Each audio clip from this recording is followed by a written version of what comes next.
Dr. Stephen Null from the University of Florida to lecture on the history of sports. It's not just fun and games. So without further ado, Dr. Null. Looking around here, I thought I wasn't teaching this summer, but I guess I am. You guys want to be tested on this at the end or not? No? Okay. All right. Cell phones off? Yes? Okay. All right. Okay. Would you like us to get the lights for you? Lights? The lights? Okay. If you got questions, you can shoot them at me during the presentation or wait until it's over. So, this is part of the presentation that's downstairs. Anybody been to see the exhibit that's downstairs? Anybody? Okay, there's an exhibit downstairs, yes? Yes, there is an exhibit downstairs. Through the Smithsonian and the Florida Humanities Council called Hometown Teams. Really a nice exhibit on sports and its relationship to places where people live. So this talk is based through that and on that, but the Smithsonian exhibition goes around the 50 states, so they don't specifically look at Florida, so that's what I'm doing. So I'm taking what is in that exhibition down there regarding all 50 states and trying to look at it in relation to Florida, in relation to history. So with that, this is sponsored by the Florida Humanities Council, which is a really interesting and important organization. And I know you guys are students, but students have power. And the legislature, which we all know are a bunch of clowns, but we won't. That's going to be on YouTube, so no, that's a bad thing. But we all know that they sometimes don't do the right things, and this year they cut the budget of the Florida Humanities Council by $500,000. So a lot of the presentations about humanities stuff throughout the state will not be given because the legislature saw fit not to fund it. So the power that you have, talk to your legislature, especially if you like this talk. If you don't like this talk, don't talk to your legislature. But if you like the talk, say, hey, you know, this was great. I learned things about my state. I learned things about the relationship of sports to humanities, and I think it's important, so please fund it. So with that, let's talk about sports in Florida. And Florida is, in the 19th century, it's a frontier state. Florida has less people in 1880 than Arkansas does. Okay, so it is a really small, unimportant state, and it gets its start with sports, with fishing, and tarpon fishing off the Gulf Coast as rich, white, male northerners come down to Florida to prove their masculinity by catching giant fish like this. This is a tarpon caught by a guy in Estero on the west coast of Florida. And, you know, they come down here, these men, and they test their masculinity against these giant fish, and Floridians make money off of them. This is on the west coast. This is on the east coast. This is a guy dressed completely inappropriately for Florida, but dressed completely appropriately for the 19th century with an amberjack that he caught on the East Coast. And this becomes tied into some of the biggest names of people who come down here. Anybody know who this guy? You would not know who this guy is. This guy is Zane Grey. He's a Western writer, one of the most important writers in mid-20th century, pretty much forgotten now. But anybody know who this guy is? This is Ernest Hemingway, okay? And we all at least have heard of Ernest Hemingway. And, you know, Ernest Hemingway comes to Florida, particularly in Key West, and spends much of his time fishing for tarpon, but in here fishing for sailfish. And this becomes this kind of great test of his masculinity. And again, this book, Old Man and the Sea, is based upon his fishing in Cuba and in Florida.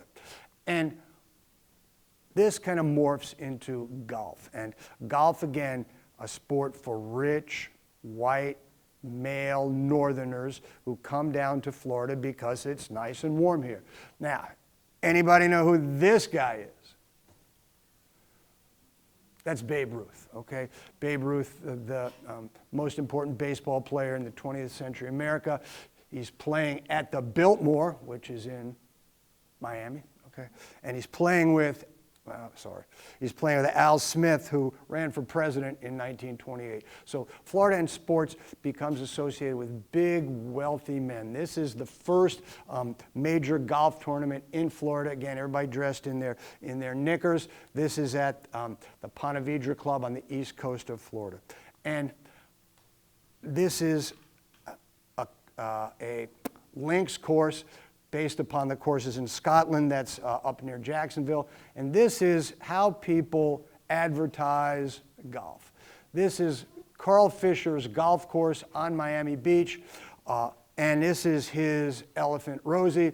And this picture is broadcast all over the nation so that people can see just how exciting and interesting Florida is as a place. Ridiculous? Yeah. Funny? Yes. And Carl Fisher, anybody ever heard of Fisher Island? Okay, Fisher in Miami, that's named after the guy who brought Rosie to Florida. So golf becomes this important part of the Florida sporting scene by the 19-teens, 1920s. By the 1960s, golf has become truly associated with the state of Florida. Now, again, you guys, anybody know who either of these people are? Yes. This is President Nixon, okay? This is President Richard Nixon here. This is Nixon here. Golfing on Key Biscayne with Jackie Gleason, TV star of the 50s and 60s, star of the Honeymooners. And again, one thing when you look at old pictures, you look at how people are dressed. I mean, people are playing golf in Florida in the summer in full suits, And Jackie Gleason is, of course, smoking a cigarette. And so, whoa, what's going on here? All right. Just checking to see if you guys are sleeping. Jackie Gleason is smoking a cigarette, and it tells you how things have changed. And here we have the formalized picture of them on Key Biscayne, and here we have the kind of joking picture, Nixon hitting it into the water hazard pulled out by the scuba diver. And to tell you how important Florida and golf has become, by the last decade, the World Golf Hall of Fame is not in Scotland, where one would expect it to be. It's in St. Augustine at World Golf Village. Why is it there? Because Floridians have more golf courses per capita than any place in the world, and because the weather in Florida is better than Scotland. So, keep in mind that Hall of Fames for sports, as we go through this presentation, there's a lot of them located in Florida, and certainly golf is one of them.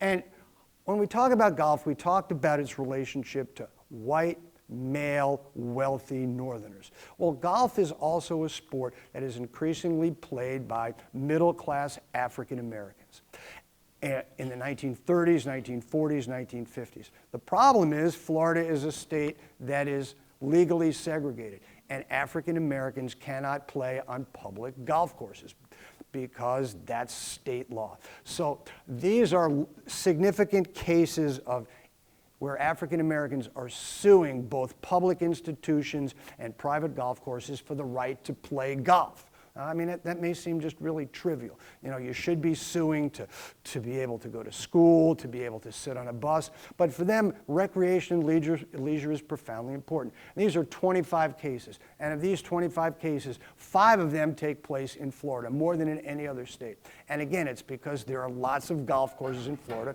and lots of African Americans who want to play golf. And, we got Miami, we got Pinellas. And, Florida, just like many places, is forced to open these places to African Americans. But the state and local governments, particularly in Pinellas County, they've got really insidious ways to prevent that. So in St. Pete, they sell the public golf course to a private entity to prevent African Americans from going there. Okay? In Kissimmee, they just fill the holes in the green where you put the ball into with concrete and close the course rather than having African Americans play. So sports is a profoundly important part of this struggle for civil rights. And not something that we normally think of, golf and civil rights, but it's an important part. Something else. 1930s, the Great Depression. Florida's broke. Florida, it goes into the Depression before the nation, lasts longer, it's deeper. So how are we going to get money for the state to run? We need money for taxes. There's no money for people to pay taxes. People don't want to pay taxes. So what are we going to do? Well, the state passes a law that allows for gambling on horse racing, gambling on dog racing. And so in 1931, the state passes this, and we establish Hialeah, which I guess is right near here. Is that right? Yeah. Okay, I don't know. I'm from Gainesville. I don't know where the hell anything is. And for me, South Florida is one place. But yeah. So Hialeah becomes kind of the centerpiece of horse racing in America. In the infield, they have this flock of flamingos. This is what it looks like. You can see thousands of people there every day raising money for the state. And horse racing has been dying as people are betting on other things. We have the lottery, we have casino gambling, but still in Florida, it's a multi-million-dollar enterprise, particularly in Ocala. So if you drive north on I-75 and you're heading towards Gainesville, you come through Ocala, which is the next city south of Gainesville, and it is horse country. And thoroughbred horse racing, they raise horses that have won the Kentucky Derby. They race horses that have won the Preakness and the Belmont Stakes. And it is still the major industry in a large county in Florida associated with sports. And tied into that also, in 1935, they're not just betting on horses and dogs, they're betting on humans playing Jai Alai. And understand Jai Alai, anybody ever been to Jai Alai? No. Jai Alai? No. Yeah. In 1975, which is not that long ago, Miami Jai Alai Fronton averaged 10,000 people per game per night. That's a lot of people. That's more than the Marlins draw, right? And it's a game brought in Spain, and people go there not to watch the sport, but to bet on the people playing. Now, the Jai Alai Frontons basically are closed, but it is a sport that, again, was important in Florida's history, as was dog racing. And again, dog racing is pretty much dead. A constitutional amendment passed last year, basically closed down dog racing. In Sarasota, they still have it, but again, by 3 or 4 years from now, it will be a sport that is no longer acceptable and available within Florida. But it is a sport that was important. The only dog track in America with all glass starting boxes, whatever that means, I don't know. So this is, again, Flagler Kennel Club. This is in Miami. So many of these postcards come from this area. And then, of course, there's football. If there's anything we can associate with Florida, it's football. This is a 1911 team from, it's rather distorted, but it's Summerlin Institute, which is a public high school for white students in Bartow, Florida.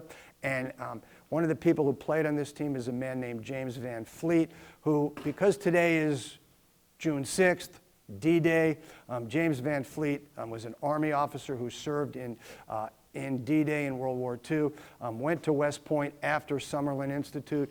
After graduating from West Point, before he went back in the Army, he was head of ROTC at UF.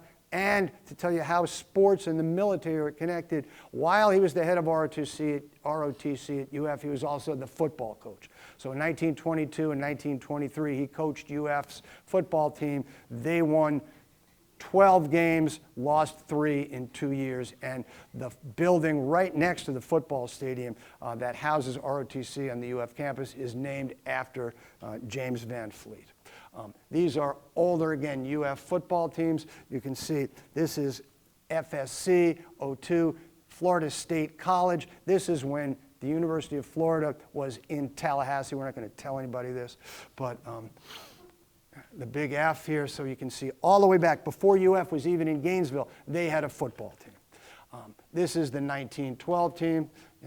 UF, you can see the palm trees in the background. They look more like a rugby team with their uniforms, but football, important. Again, these are all UF teams down through the years. This is, again, Florida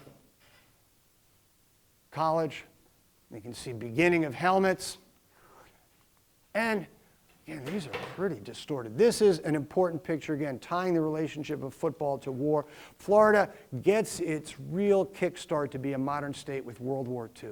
And thousands of soldiers, sailors, airmen, and Marines are brought to Florida to train, where they're headquartered here. They train, they land on beaches, they learn how to fly planes, and they play football. This is the Pensacola Naval Air Station football team playing against UF in 1942.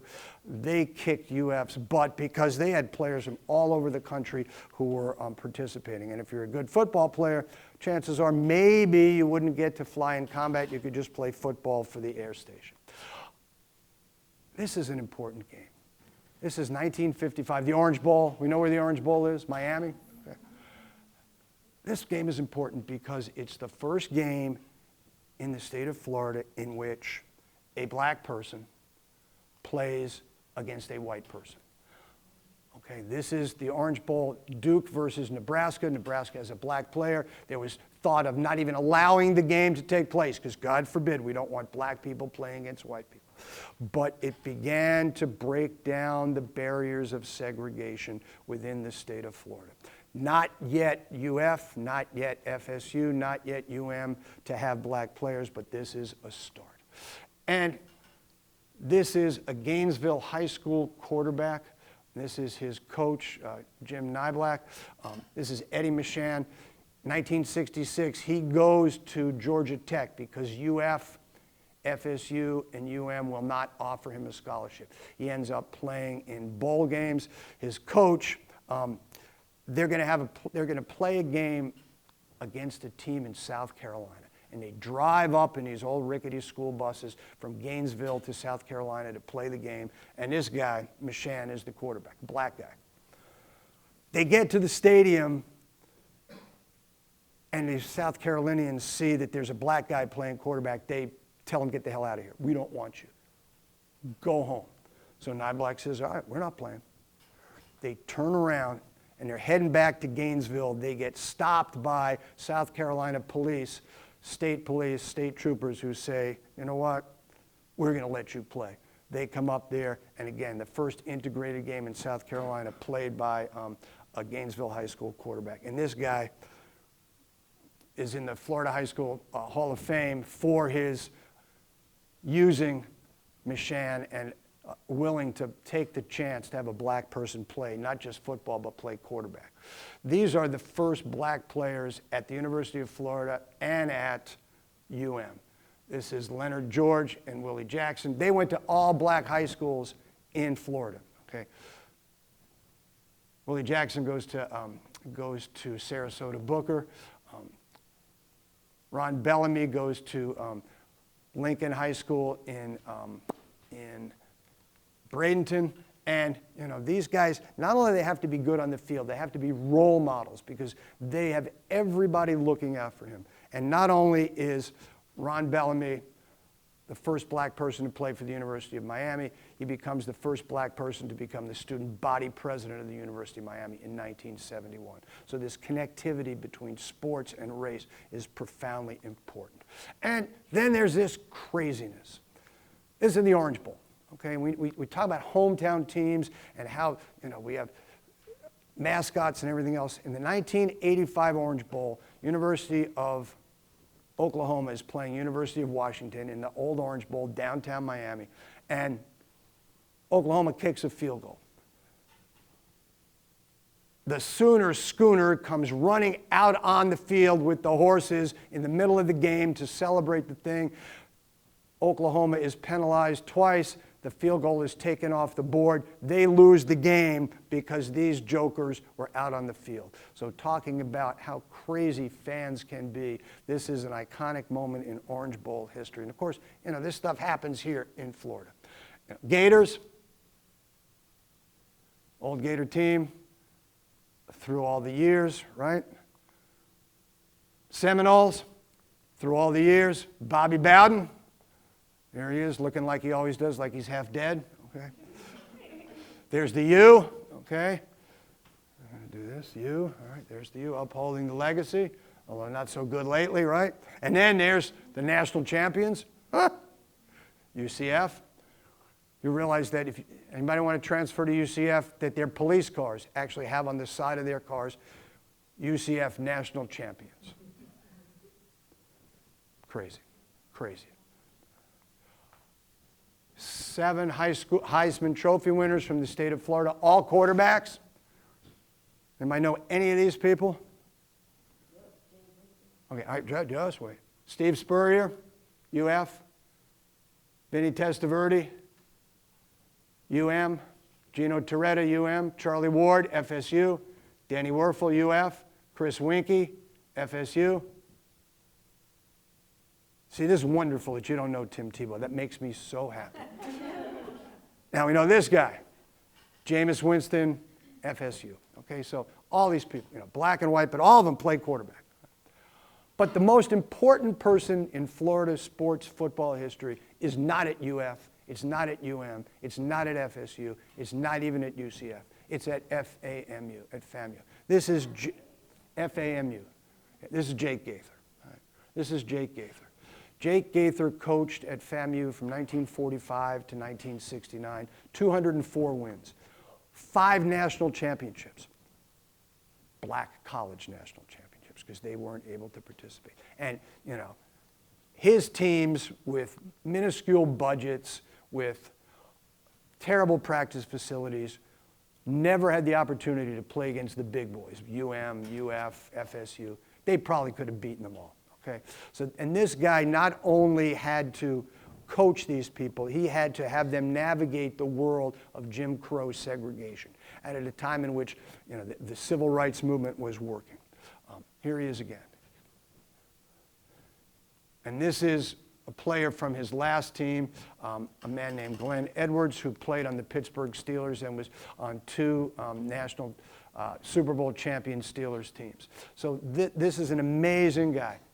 There's at his house we have the historical monument.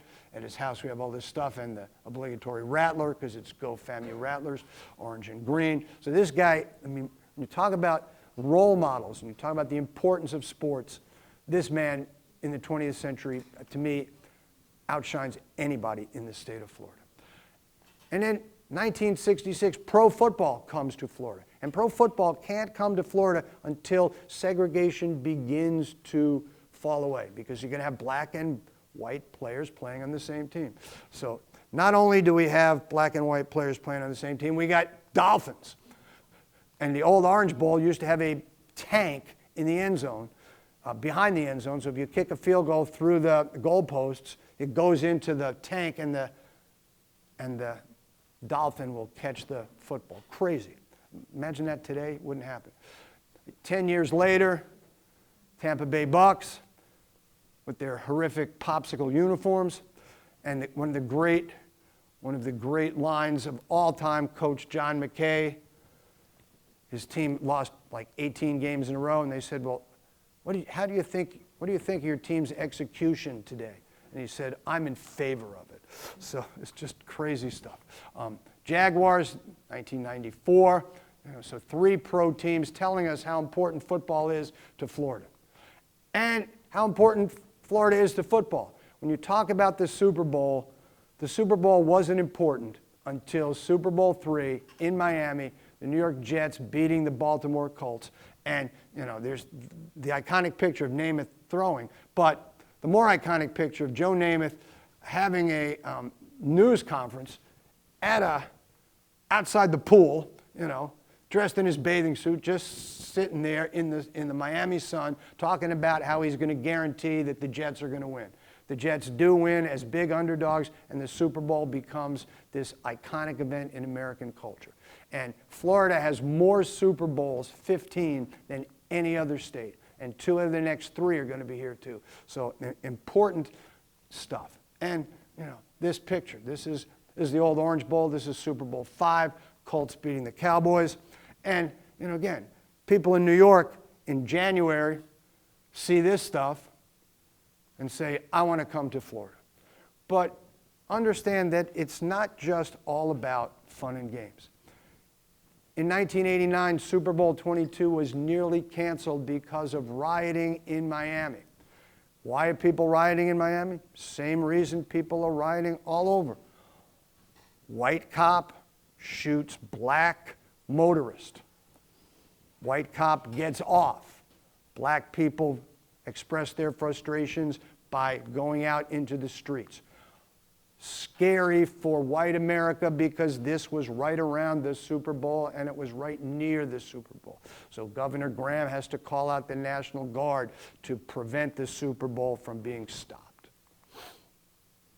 Dolphins, Super Bowl champs. Last undefeated team in professional history, 1973. This is their first Super Bowl win. This is their second Super Bowl win. Okay. 2003, the Bucks win the Super Bowl. Last time a Florida team has won the Super Bowl. And then there's baseball. This is Babe Ruth not playing golf but playing football, but playing baseball. Okay? And Babe Ruth is the most important sports figure in the first half of the 20th century. And much of his time from February until April is spent in Florida in spring training. And Florida becomes, baseball is all that matters. Football, basketball, nothing. All that matters is baseball. And so from February to April, all the sports writers are down here and all they're talking about is Florida and spring training. And yet there's a whole nother aspect. There's black baseball too. This is probably the greatest Florida black baseball player who never played in the major leagues because he was prevented. This is Pop Lloyd from Palatka, Florida. If you're from Gainesville, you know where Palatka is. If you're from Miami, you got no idea. Anybody ever heard of Palatka? No. It's on the way to the beach. It's the only. But Lloyd is from there, and Babe Ruth said he's the best ball player he ever saw. And not only are black athletes playing, women athletes. So the women professional baseball leagues have their spring training here in Florida as well. And so do government teams. This is the Civilian Conservation Corps, part of Franklin Roosevelt's New Deal. These guys are out in the wilderness of Florida, building state parks, planting trees, building canals, but they have time for the CCC baseball team as well.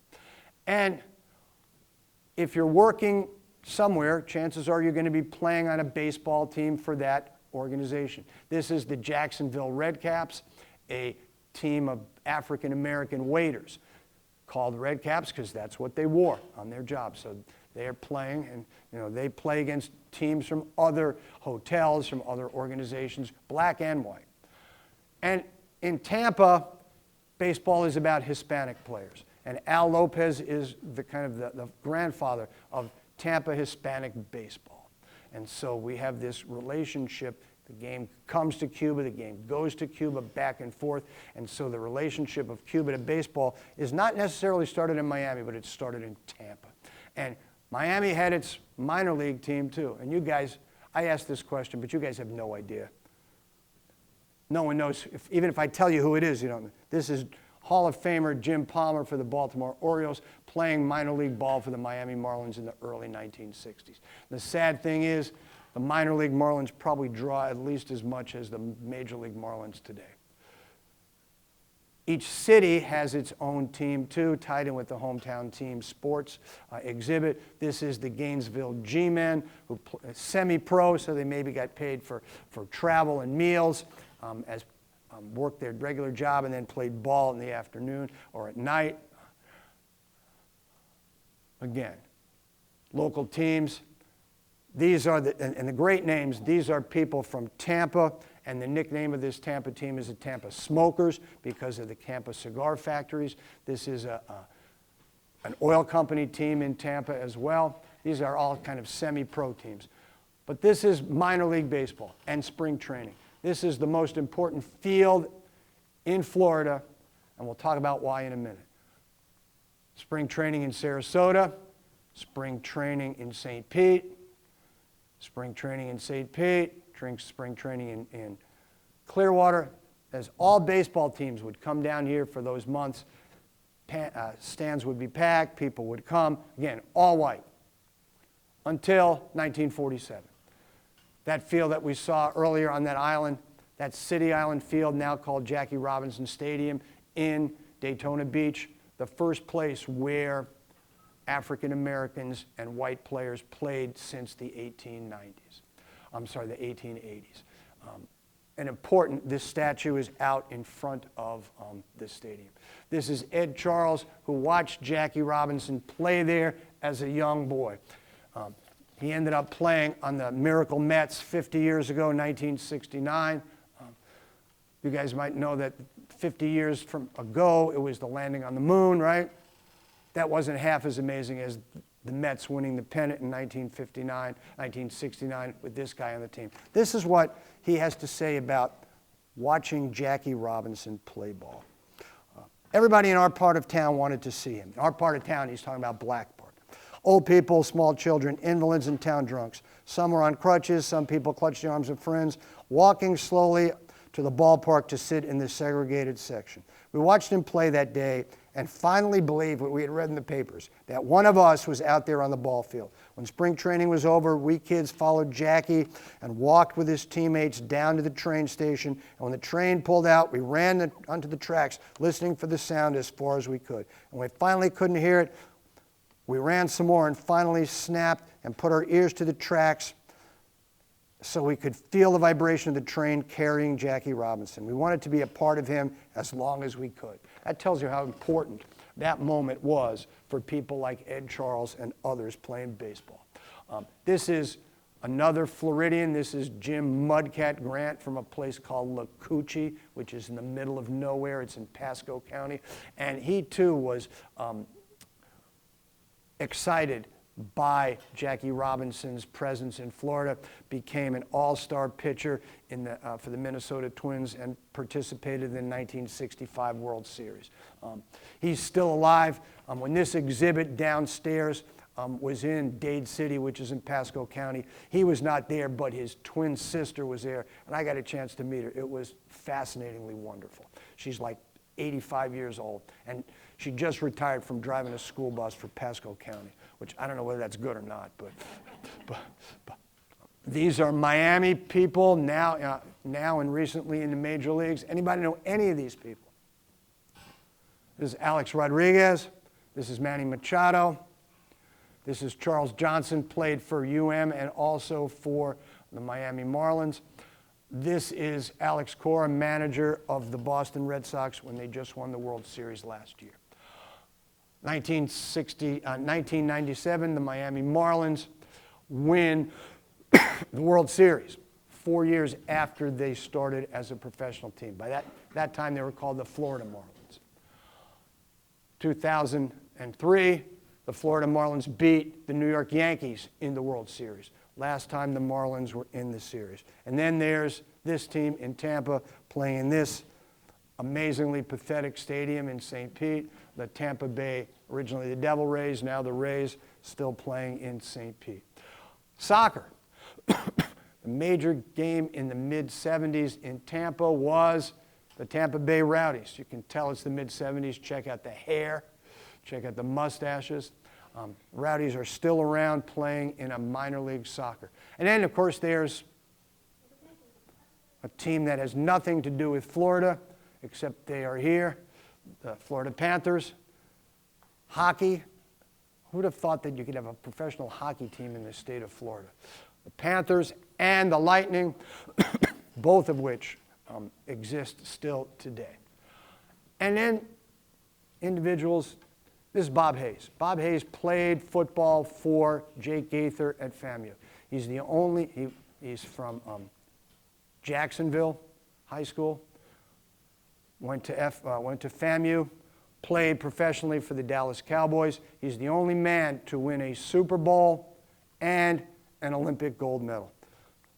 2 gold medals, one in the 100 meters, one in the 4x1 relay at Tokyo in 1964, and the YouTube video of him anchoring that relay is the most amazing thing. If you've heard of Usain Bolt, this guy could have beaten Usain Bolt. I mean, it's amazing.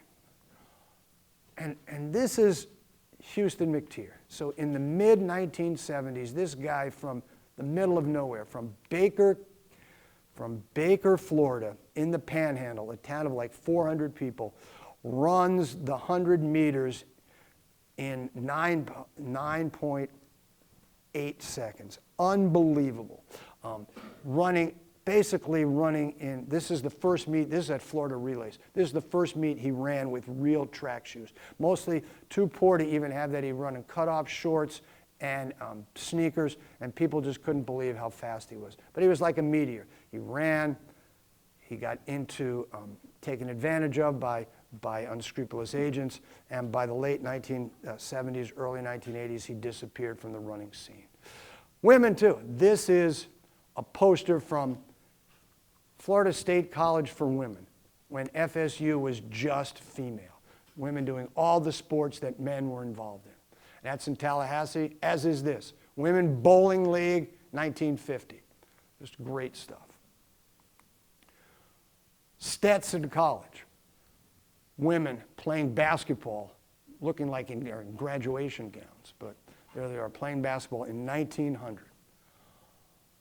Things have changed. Title IX has allowed women to participate fully.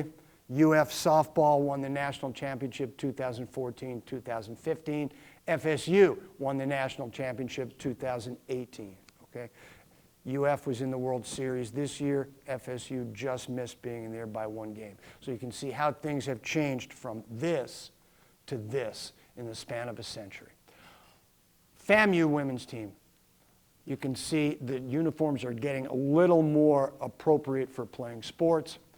And even here, this is a women's PE basketball program in Tallahassee wearing women's PE clothing that people wore in the 1960s. Again, basketball, we saw the CCC team playing baseball. This is a CCC camp, Camp 1436 in Sebring, playing basketball, all white. Tallahassee Godbolt basketball team, 1966. Tallahassee Leon basketball team, 1966. Same city, all black, all white, never played against each other because of racial division and legalized segregation. This is Tommy Curtis, first black player to play at Leon High School, ended up playing at UCLA, won 2 national championships in the early 1970s. When this exhibition was going to be in Port St. Joe, I was going to give this talk, and Tommy Curtis was going to be there. And I was so excited because I grew up watching this guy play. Well, Hurricane Michael came, and we didn't get to do the talk. But hopefully we'll be able to do it. But amazing story. This is Dr. Dunk. The doctor of dunk. Darryl Dawkins from Maynard Evans High School in Orlando, Florida. Goes directly from high school into the pros. And you've seen guys shatter backboards? Seen guys break backboards? He's the first guy. And yep, Chocolate Thunder. Just YouTube Darryl Dawkins backboard. You'll see him. Yep. And on top of that, he's one of the greatest interviewers because he just talks in poetry. Just this great stuff. He was on his own planet. Lovetron. And for 3 years in a row, Florida participated in the finals of the NCAA basketball tournament. In 1970, JU, Jacksonville University, led by a guy named Artis Gilmore from Chipley and a guy named Pembroke Burrows from West Palm Beach, both to black high schools, all black high schools, played against UCLA. Both had long careers in the NBA. Next year, Villanova played UCLA won every year. UCLA's winning here, UCLA's winning here. UCLA beat Villanova, which is not in Florida, but the star of the Villanova team is a guy named Howard Porter. This guy from Sarasota Booker, black guy, went to Villanova because no white school in Florida would take him. Next year, Florida State plays UCLA for the national championship. UCLA wins again. You can see this is 1972, and fully integrated team. Within less than a decade, teams had changed dramatically. And of course, we got the great afros going here, which is just wonderful. By this century, last decade, fully integrated team. The Gators win back-to-back national championships, 2006, 2007, with white guys, black guys, Dominican guys. Joakim Noah, who is everything. Black, his mother's French, amazing. Pro basketball comes in the late 1980s to Orlando, the Orlando Magic, Penny and Shaq, Miami Heat, Downtown Arena, American Airlines Arena, win 3 NBA championships, Shaq and Wade, Wade, LeBron, and Chris Bosh. So pro basketball kind of takes over. And Udonis Haslem, Miami Senior High School, wins a state championship. UF plays for 4 years, played his entire career with the Miami Heat. Retired this year.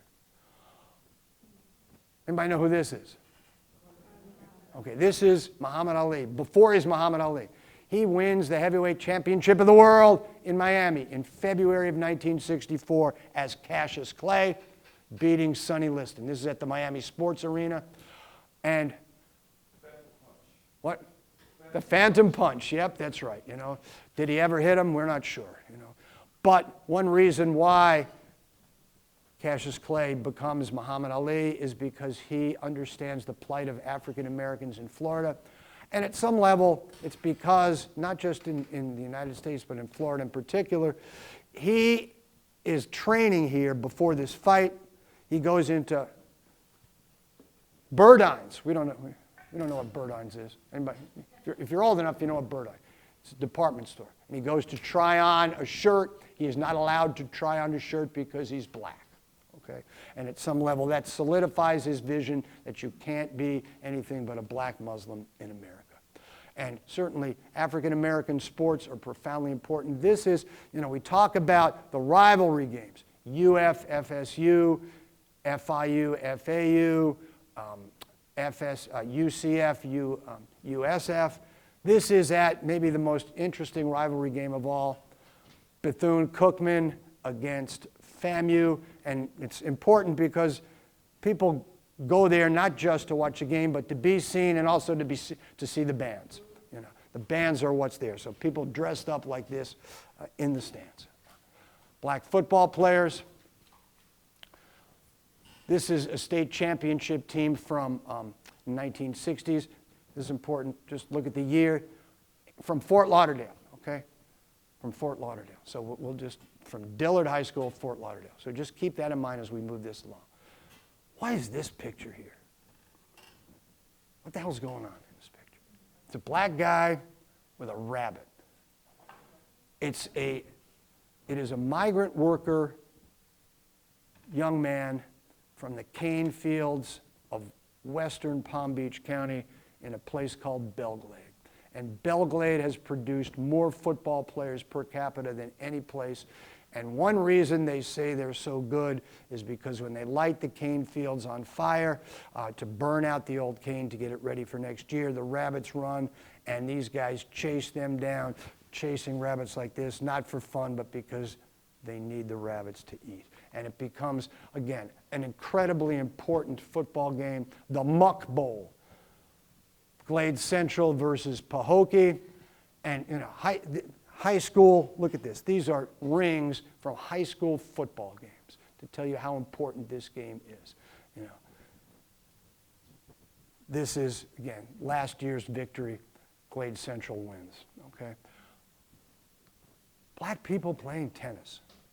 This is Althea Gibson, first black American champion at Wimbledon, at the US Open, at the French Open, graduate of FAMU.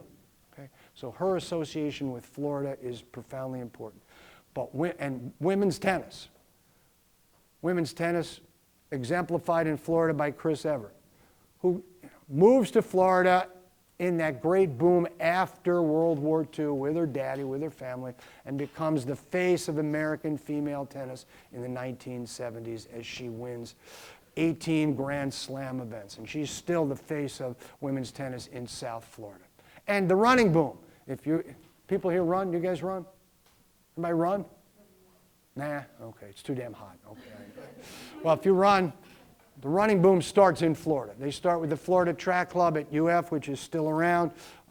I've got a jersey just like that because I ran for those guys in the 70s. This is Olympic champion Frank Shorter. And because it's so damn hot, what do we have to develop? Gatorade. Okay, so Gatorade is developed in Florida by Dr. Robert Cade. And the Cade Museum just opened in Gainesville as a museum for innovation and scientific investigation. And he did that because players are getting dehydrated on the football field. And he develops this drink to help them be able to play a full game. Swimming. Florida and swimming. This is national championships in St. Augustine inside in 1926. This is the big pool in Fort Lauderdale. And this is the Fort Lauderdale High School swim team, 1962. Same year as that Dillard team of all black track athletes. Here we have all white swimmers. But interesting, we got women too. And of course, the Swimming Hall of Fame is at that pool in Fort Lauderdale, okay? So we've had the Golf Hall of Fame, now we have the Swimming Hall of Fame, and we have the Water Skiing Hall of Fame in Cypress Gardens in Winter Haven. So another Florida sport. And surfing, anybody here surf? You think of surfing in California, but Florida, this is a great, look at this picture, this is just great. Surfing, hydroplane racing, only in Florida. Miami Marine Stadium, now decrepit. They use it once a year. Hopefully attempting to do something with this remarkable Art Deco building. It's still sitting pretty dormant. And we have crew and dragon boat racing all throughout the state of Florida. And of course, Florida, we can't mention sports in Florida without automobile racing, the birthplace of speed, on the beaches in Daytona. And they did drive on the beach. The Daytona 500 was on the beach, half on the beach, half on US 1 until 1959. Look at this. There's the start and finish right there on the beach. That has morphed into this mega event, 180,000 people watching these races go by with NASCAR. Florida and 12-hour events. This is the 12 hours of Sebring in the middle of the state. Florida and drag racing. If you drive on I-75, you will pass the Don Garlitz Museum of Drag Racing. Get your teacher to take you on a field trip there. So,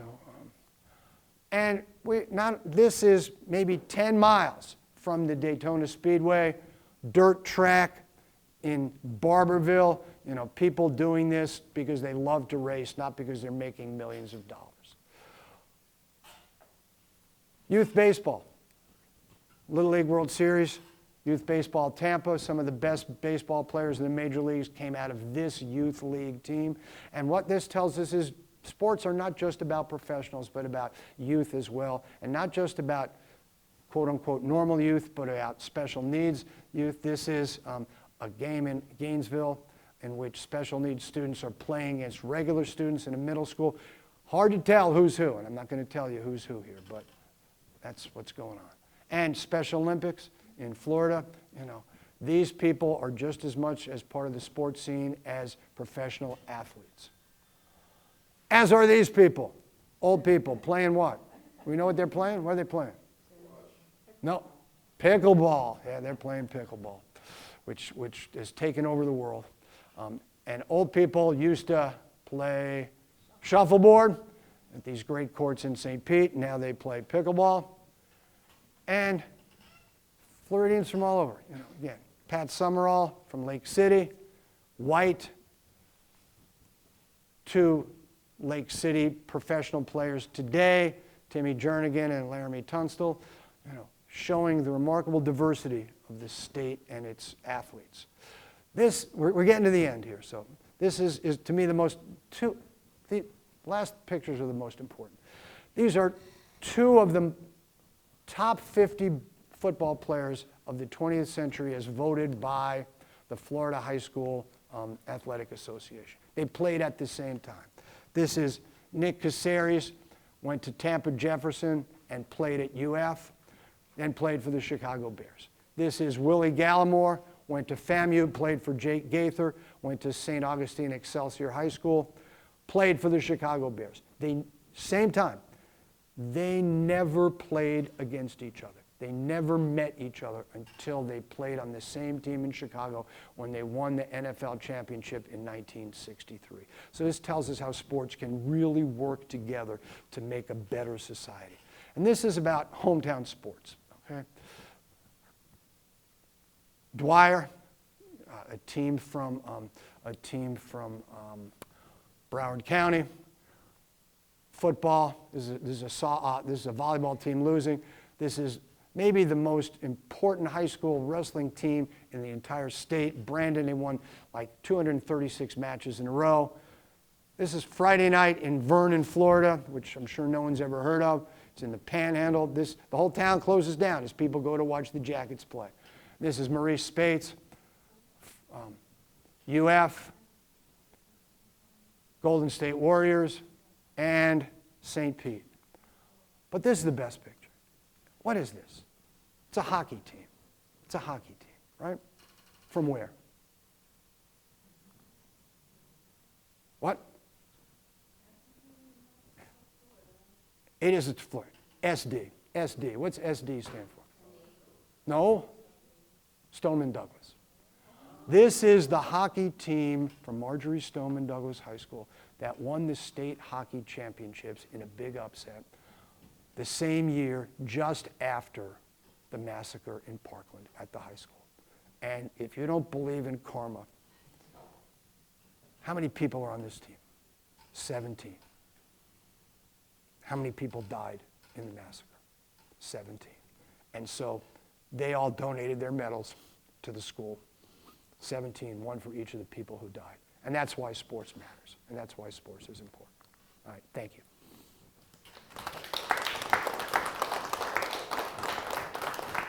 Any questions? Why did it take so long? Is this going to be on the test? Yes. You're better than my students. No one fell asleep. No one was on their phone. Yes, ma'am. So why don't people talk about sports and bullying so much? Because, like, now that you mention it, I didn't know all of this happened. I think it's because Floridians aren't Floridians. Because people come down here and they still have Green Bay Packers on the front of their car. Or they still have, Pittsburgh Steelers. And so, they don't root for Florida teams. If you are in Gainesville, you wouldn't ask that question because Florida sports are rooted in UF or Tallahassee and FSU. Here in Miami, UM doesn't play their home games on campus. They play their home games in Hard Rock Stadium, which is 25 miles away. So students don't go, right? And so there's no connectivity. I see games on TV with the Marlins. There's no one in the stands. I see games with the Rays. There's no one in the stands. I don't know. And I think it's important because I think people don't. It's not just sports history they don't know. They don't know Florida history itself. And I think that's important. And I think in this I really tried to talk about the bad things. That race matters and sports can break those barriers down. So good question.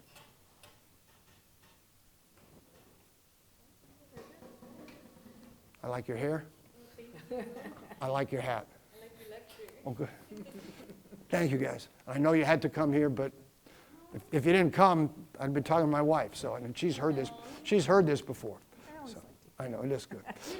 All right. So, in conjunction with the thing, the Humanities Council has a magazine called Forum, and this issue of Forum has it's on sports. So if you guys want a copy of it, we have copies here so you can pick it up. The lead article is written by me. So it's great. The article is really good. But they've done a nice job, and they've done a nice job with, there's nice pictures, and the picture on the cover is fantastic. So, what? It's free, yeah, sure, yeah, just, yeah, no, I'm not, no, yeah, yes, it's free, pick it up on the way out. Thank you. So what are you guys majoring in? What class is this? Is this all one class? It's what? Oh, human, okay, all right, very good. Good. You guys gonna transfer and come to UF? I go to FAMU. You go to FAMU? I actually understood your presentation when there is a pride in the sports of FAMU. I didn't know by accident. I walked into the my first real football game, and I was wearing a blue and white plaid crop top. Oh, And someone bought me a shirt basically, all right, yeah, and they told me to change. yep. I got a free shirt. Orange and green, huh? Yeah, Yeah. and the worst thing is they were playing against JSU, so I was really in the wrong color. Oh. They're blue and Yeah, blue and silver, blue, like one of them. oh, you're in trouble. So yeah, they bought me a shirt. I didn't know that there's a real pride Yeah. in sports, Yeah. and it's not just because of the it's a sports, but it's like they're really connected with. It's a culture. Sure, yeah. And at some level, Jay Gaither established that culture. Yeah. Cool, good. I just now got a question. Yes, So ma'am. what's your opinion on what they're doing with I guess we could say the African American players now? Because now at those schools, FAMU, Bethune-Cookman, all the good players go to FSU. Yeah, it's really hard. You know, those schools are struggling to get anybody. You know, and you know, when you look at particularly baseball, when you look at FAMU and Bethune's baseball team, they're HBCUs, right? So they should be. The baseball team is white, which is crazy. So I mean, I don't know the solution. I don't know what the solution is. The solution is I don't know. It's hard because, you know, schools like UF poach, and oftentimes athletes don't feel as comfortable at UF as they might feel at FAMU, but they understand that UF, there's exposure, there's opportunity, you know, so it's hard, you know, because I teach some introductory classes, and in there, a lot of athletes, and you know, a lot of black athletes express frustration at being not only so far away from home, but being so marginalized on campus. Yeah. So that's a great question, and it's a question that I don't have the answer to. I think it's economics and resources. Sure it is, yeah, and they don't have them. Yes, yeah. Especially being a state school. That's right, yeah, because, So it's like they're taking the resources well, away. and it's just like community colleges versus, you know, who UF gets mega bucks, Exactly. FAMU gets mini bucks. Exactly. Yes, yeah. Not even, yes, yeah. I would say a bad word, but my wife's here, so I'm not going to say it. It's not like she hasn't heard that before, though. So like you said earlier, like when you said they were taking away funds, Uh-huh. the funds that they're taking away from you, for this, where does it go? It would go to UF. So like say if there's $1, right? Say if there's $1, 85 cents of that dollar would go to UF. You know, maybe 12 cents would go to FAMU, and maybe 3 cents would go to Santa Fe, which is the community college in Gainesville. So, and certainly that's changing more. You know, UF is getting more and more. You know, we have preeminent scholars, so we're getting more money, and you know, other schools are getting shortchanged because one thing they could do is expand that from $1 to $2, but they're not doing that. You know, they're just giving the people who have it, who have the money, more money. Which makes no sense. No, it makes no sense at all. The only reason why schools like FAMU, BCU, and Howard and all of that they stand is because of the alumni. That's right, yes, If yeah. they didn't have the kind of alumni Right, and you know, there's, that they had, and because FAMU is in Tallahassee, there's always talk, never public, but there's always talk about, you know, it makes no sense to have two state schools in one city, so let's merge FAMU and FSU. But if they did that, I mean, the alumni would just go completely crazy, and as well they should. and FAMU would not get the support. No, The students would not get the support. it would not get, no. Because No. that's one thing I give them, that each student gets attention. And like, Yep. you can't graduate from FAMU and not get a job. No, If you because, graduate from FAMU and don't have a job, I'm gonna ask you, what did you do to lose that job, because because they make sure they that care. you- Yeah. You know, UF, I mean, I love UF, I think it's great, but you know what? It's a big place, and you're on your own, you know. get lost in the Yes, yeah. Not that it's not a great place, because I teach there, so that's why. It's, I drew and wrote at UF before. what? I drew and wrote at UF. Oh, really? But I left because it's just. I mean, there are issues, and particularly racial issues, yeah. Well, any more questions? Well, thank you. Take those if you didn't want to, so.